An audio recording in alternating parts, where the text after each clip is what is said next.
मेरे सभी व्यूअर्स को देवउठनी पर्व की बहुत बहुत बधाई और शुभकामनाएं। भगवान विष्णु की असीम अनुकंपा सभी के घर में हो। सुख संपत्ति समृद्धि सभी का यश ऊर्ध्वोत्तर बढ़ता रहे। इसी आशा विश्वास के साथ देवउठनी एकादशी पर्व की बहुत बहुत बधाई और शुभकामनाएं।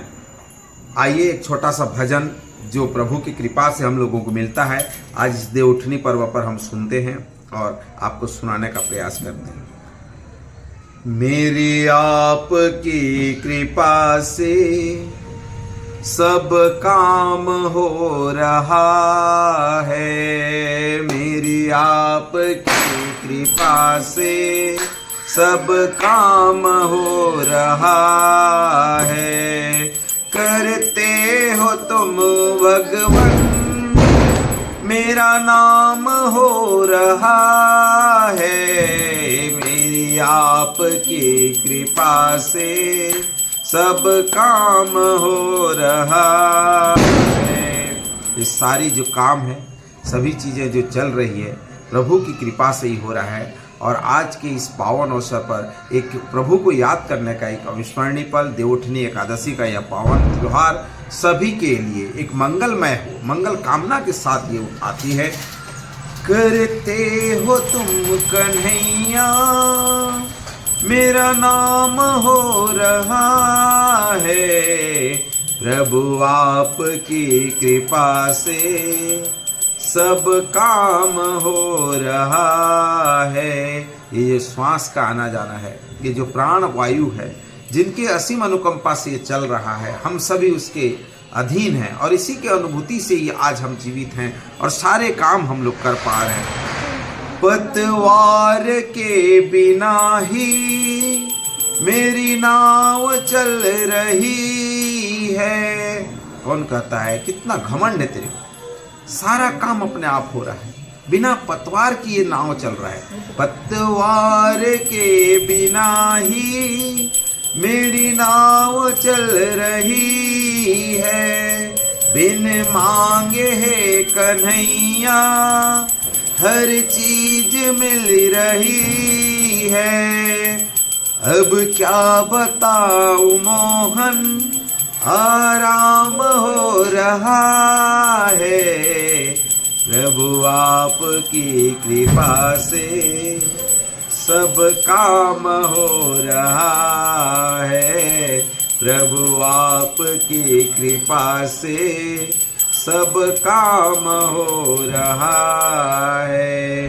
बोले विष्णु भगवान की जय।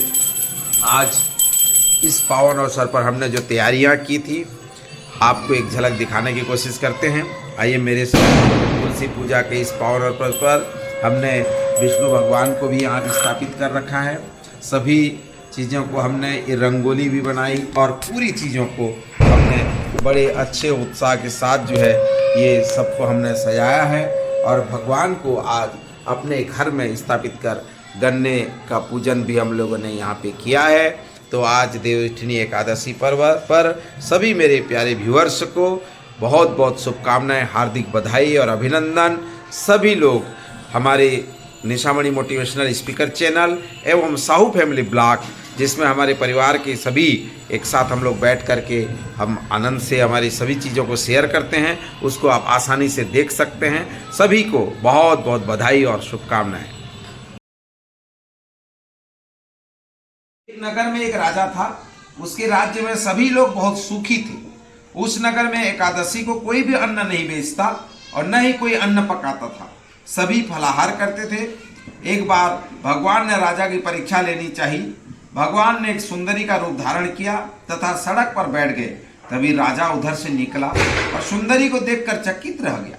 उसने पूछा, हे सुंदरी, तुम कौन हो और इस तरह यहाँ क्यों बैठी हो? तब सुंदर स्त्री ने बने भगवान बोले, मैं निराश्रिता हूँ, नगर में मेरा कोई जाना पहचाना नहीं है, किससे सहायता मांगू? राजा उसके रूप पर मोहित हो गया। वह बोला, तुम मेरे महल में चलकर मेरी रानी बनकर रहो। सुंदरी बोली, मैं तुम्हारी बात मानूंगी, पर तुम्हें राज्य का अधिकार मुझे सौंपना होगा। राज्य पर मेरा पूर्ण अधिकार होगा। मैं जो भी बनाऊंगी तुम्हें खाना होगा। राजा उसके रूप पर मोहित था, अतः उसकी सभी शर्तें स्वीकार कर ली। अगले दिन एकादशी थी। रानी ने हुक्म दिया कि वे बाजारों में अन्य दिनों की तरह अन्न बेचा जाए। उसके घर में मांस मछली आदि पकवाए और परोस कर राजा से खाने के लिए कहा। यह देखकर राजा बोला, रानी आज एकादशी है, मैं तो केवल फलाहार ही करूंगा। तब रानी ने शर्त की याद दिलाई और बोली, या तो खाना खाओ, नहीं तो मैं बड़े राजकुमार का सिर काट दूंगी। राजा ने अपनी स्थिति बड़ी रानी से कही तो बड़ी रानी बोली, महाराजा धर्म न छोड़ें, बड़े राजकुमार का सिर दे दें, पुत्र तो फिर मिल जाएगा पर धर्म नहीं मिलेगा। इसी दौरान बड़ा राजकुमार खेल कर आ गया। माँ की आंखों में आंसू देखकर वह रोने का कारण पूछने लगा तो माँ ने उसे सारी बात बता दी। तब वह बोला, मैं अपना सिर देने के लिए तैयार हूँ, पिताजी के धर्म की रक्षा की होगी, जरूर होगी। राजा दुखी मन से राजकुमार का सिर देने को तैयार हुआ तो रानी के रूप से भगवान विष्णु ने प्रकट होकर असली बात बताई। राजन, तुम इस कठिन परीक्षा में पास हुए। भगवान ने प्रसन्न मन से राजा से वर मांगने को कहा तो राजा बोला, आपका दिया सब कुछ है, हमारा उद्धार करें। उसी समय वहां एक विमान उतरा। राजा ने अपना राज्य पुत्र को सौंप दिया और विमान पर बैठकर परम धाम को चल दिए। बोलो।